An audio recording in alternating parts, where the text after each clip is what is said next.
नमस्कार, आप देख रहे हैं नेक्स्ट 9 न्यूज और मैं हूं आपके साथ मनीष कुमार सैनी। बिहार में अगले साल विधानसभा का चुनाव होना है और विधानसभा चुनाव से पहले एनडीए गठबंधन के अंदर एक बड़ी फूट पड़ती हुई देखी जा रही है, जहां एक तरफ पशुपति पारस काफी लंबे समय से ये ऐलान करते हुए नजर आ रहे हैं कि बिहार में आगामी विधानसभा चुनाव सभी 243 सीटों पर अकेले के दम पर लड़ेंगे और एनडीए गठबंधन से अलग थलग हो जाएंगे।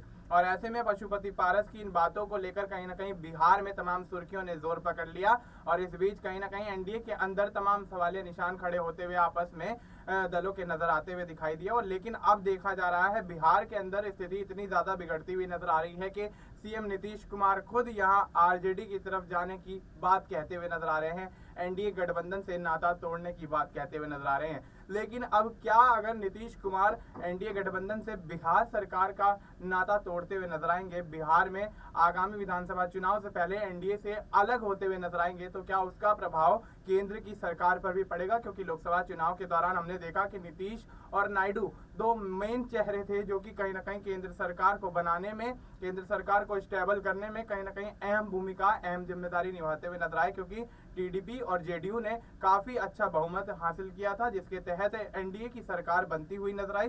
लेकिन क्या अब केंद्र की सरकार को भी नीतीश कुमार बिहार में बैठकर झटका देते हुए नजर आएंगे? इससे जुड़े तमाम यहाँ सवाल हैं। तमाम सवालों के जवाब देने के लिए हमारे साथ हमारे सहयोगी वफा मौजूद है। वफा, बहुत बहुत स्वागत है आपका।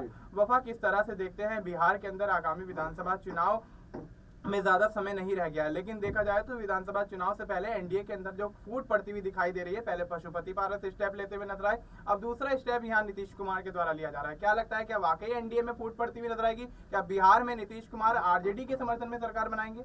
देखिए, ऐसे कयास लगाए जा रहे हैं पिछले काफी दिनों से जो बिहार की राजनीति में उठापटक मची हुई है। अभी कल जो एक आरजेडी के विधायक का बयान आया था जो लालू यादव के काफी करीबी माने जाते हैं, उन्होंने कहा था कि नीतीश कुमार हमारे साथ में आने वाले हैं और हम उनका दिल से स्वागत करते हैं। राजनीति में कुछ भी असंभव नहीं है, इधर जाना उधर जाना ये लगा रहता है। यानी कहीं ना कहीं उन्होंने नीतीश कुमार को एक खुल्लम खुल्ला ऑफर दिया था कि आरजेडी आपकी स्वागत के लिए तैयार बैठी है, आप हमें बिल्कुल भी नाराज मत समझना।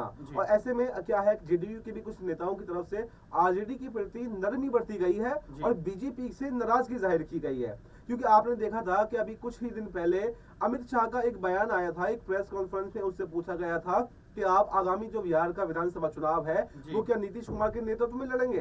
तो उन्होंने कहा था कि ऐसा अभी भी कुछ तय नहीं है कि आगामी जो चुनाव है वो हम किसके नेतृत्व में लड़ेंगे, ये वक्त बताएगा, तब हम तय करेंगे कि जो चुनाव है वो किसके नेतृत्व में लड़ा जाएगा।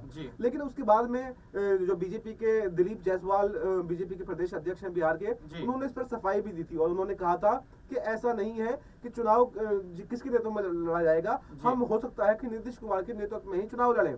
तो इन सब बातों से भी नीतीश कुमार काफी नाराज दिखाई दिए। फिर उसके बाद में अम्बेडकर का मुद्दा उठा। भीमराव अम्बेडकर का जो अमित शाह ने राज्यसभा में एक बयान दिया था कि अम्बेडकर अम्बेडकर अम्बेडकर, इतना नाम अगर भगवान का लेते तो स्वर्ग मिल जाता। यानी इससे जो बिहार के दलित वोटर्स हैं, अल्पसंख्यक वोटर्स हैं, ओबीसी वोटर्स हैं, उनमें अच्छी खासी नाराजगी देखने को मिल रही है। तो कहीं ना कहीं नीतीश कुमार ये नहीं चाहेंगे कि जो बीजेपी की वजह से उनको कोई नुकसान हो, क्योंकि इस वक्त ये काफी देखा जा रहा है कि काफी बड़े समाज में, दलित अल्पसंख्यक समाज में भीमराव अंबेडकर के प्रति जो बयान दिया था अमित शाह ने, उसको लेकर काफी नाराजगी है पूरे एनडीए के प्रति, चाहे वो एनडीए के सहयोगी दल हो चाहे वो बीजेपी हो।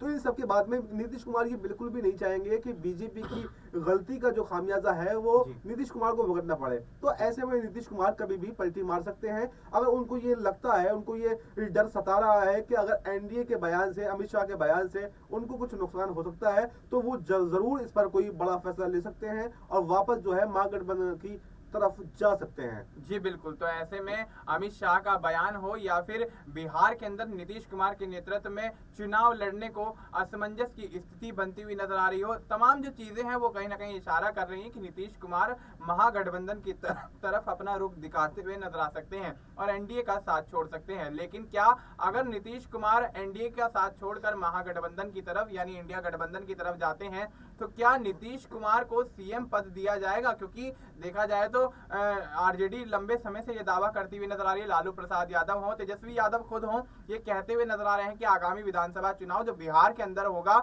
उसमें सीएम चेहरे के तौर पर तेजस्वी यादव का नाम आगे रखा जाएगा, तेजस्वी यादव को सीएम का चेहरा बनाया जाएगा। तो क्या आरजेडी की तरफ जाने से, ये यूं कहें कि इंडिया गठबंधन के साथ ताल ठोकने से कहीं ना कहीं नीतीश कुमार के सीएम चेहरे को लेकर फिर भी असमंजस की स्थिति बनी नजर आएगी?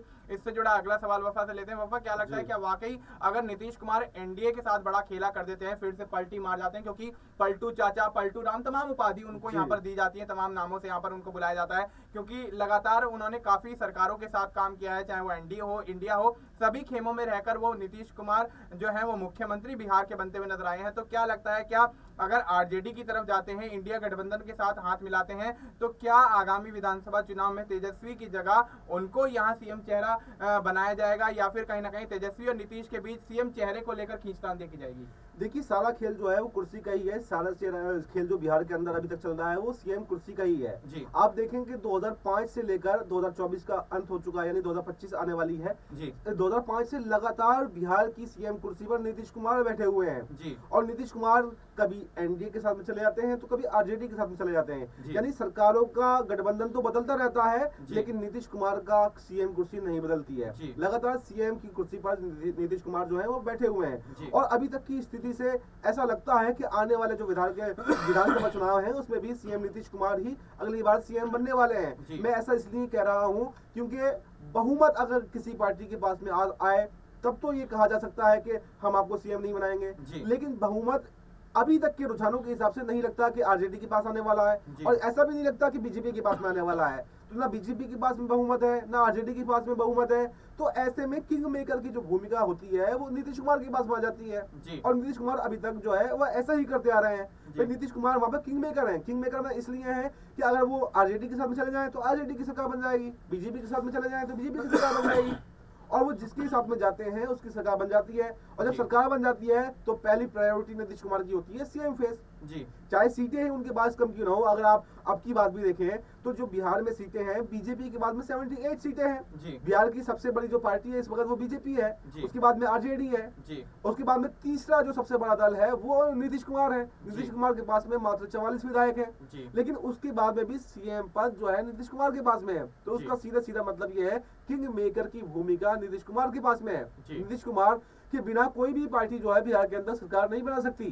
तो इसलिए आगे भी ये देखना काफी दिलचस्प होगा कि संख्या बल क्या रहने वाला है, क्योंकि अगर वो जैसे आपने कहा कि अगर वो इंडिया गठबंधन का हिस्सा बनते हैं तो फिर उसके बाद में ये देखा जाएगा कि संख्या बल क्या रहता है। बीजेपी कितनी सीटें जीतती है, नीतीश कुमार कितनी सीटें जीतते हैं, आरजेडी कितनी सीटें जीतती है, क्योंकि जो सारा खेल होता है वो संख्या बल का होता है और बहुमत मिलना यहाँ पर संभव नहीं है। और नीतीश कुमार के पास अगर संख्या बल कम भी रहता है, अगर उनके 44 विधायक है, 44 में अगर 30 विधायक भी वो जीतने में कामयाब रह पाते हैं तो मैं ये दावे से कह सकता हूँ कि अगले मुख्यमंत्री बिहार के नीतीश कुमार ही बनने वाले हैं। जी बिल्कुल। तो ऐसे में संख्या बल को अहमियत देते हुए कहीं ना कहीं नीतीश कुमार या किसी और के चेहरे को लेकर सीएम पद का ऐलान बिहार में किया जाता है और ऐसे में अगर महागठबंधन की तरफ जाते हैं तो तेजस्वी यादव नीतीश कुमार के बीच जो सियासी घमासान होने के आसार दिखाई दे रहे हैं वो इस आधार पर तय किए जाएंगे कि सबसे ज्यादा बहुमत कौन सी पार्टी के पास है। तो अब ऐसे में देखना यही होगा कि बिहार के आगामी विधानसभा चुनाव में नीतीश कुमार क्या कोई बड़ा खेला एनडीए के साथ करते हुए नजर आएंगे, क्या इंडिया गठबंधन की तरफ झुकते हुए नजर आएंगे, क्या एक बार फिर से